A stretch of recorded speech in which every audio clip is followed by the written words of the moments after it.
இந்தியாவுக்கு இங்கிலாந்துக்குமான 3வது T20 போட்டி நேற்று ராஜ்கோட்டில் நடந்துச்சு. டாஸ் வின் பண்ண டீம் இந்தியா முதல்ல பவுலிங் தேர்ந்தெடுத்தாங்க. எதிர்பார்த்தபடி அக்ஷிப் சிங் பதிலாக முகமது ஷமி டீமுக்குள்ள வந்துட்டாரு.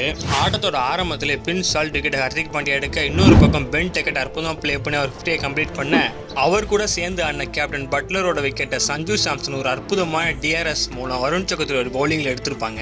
இங்கிலாந்தோட அடுத்து வந்த பேட்ஸ்மேன் எல்லாம் வருண் சக்கரவர்த்தியோட ஸ்பின்ல மாட்டி விக்கெட் மேலே விக்கெட் கொடுத்துட்டு போயிட்டே இருப்பாங்க. கடைசியில் வந்து லிவிங்ஸ்டன் மட்டும் அற்புதமாக ப்ளே பண்ணி 43 ரன் அடிக்க ஹர்திக் பாண்டியா லிவிங்ஸ்டன் விக்கெட் எடுத்திருப்பாரு. இந்த போட்டியில் வருண் சக்கரவர்த்தியோட அற்புதமான பவுலிங்னால வருண் சக்கரவர்த்தி 5 விக்கெட் எடுக்க, ஒரு ஆல்ரவுண்டராக சிறப்பாக பவுலிங் போட்டு ஹர்திக் பாண்டியா 2 விக்கெட் எடுக்கணும். 20 ஓவர் முடிவில் இங்கிலாந்து 171 ரன் அடிச்சிருப்பாங்க.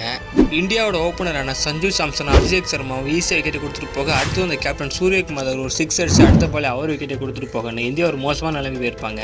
சரி, ஆல்ரவுண்டர்ஸான அக்ஷல் பட்டேல், வாஷிங்டன் சுந்தர் யாராச்சும் பர்ஃபார்மன்ஸ் பண்ணுவாங்க பார்த்தோன்னா அவங்க 2 பேரும் அவங்க விக்கெட் கொடுத்துட்டு போக, கடைசியில் ஹர்திக் பாண்டியா ரொம்ப ஸ்லோவாக இன்னிங்ஸ் ஆடி அவரும் கடைசியில் விக்கெட் கொடுத்துட்டு போகணும். டீம் இந்தியா 20 ஓவர் முடியல 145 ரன் மட்டுமே அடிச்சு இங்கிலாந்து இந்த போட்டியை 26 ரன் வித்தியாசத்தில் அழகாக வின் பண்ணிட்டு போயிருப்பாங்க. இந்த வின்னோடு இங்கிலாந்து இந்த சீரீஸில் 2-1 அலைவாக இருக்காங்க. இந்தியா அந்த போட்டியில் தோக்க என்ன காரணம், அடுத்து நடக்க போகிற போட்டி புனேல நடக்க இருக்கு, அந்த மேட்ச்சில் யார் வின் பண்ணுவான்னு மறக்காமல் கமெண்ட்ல சொல்லிட்டு போங்க.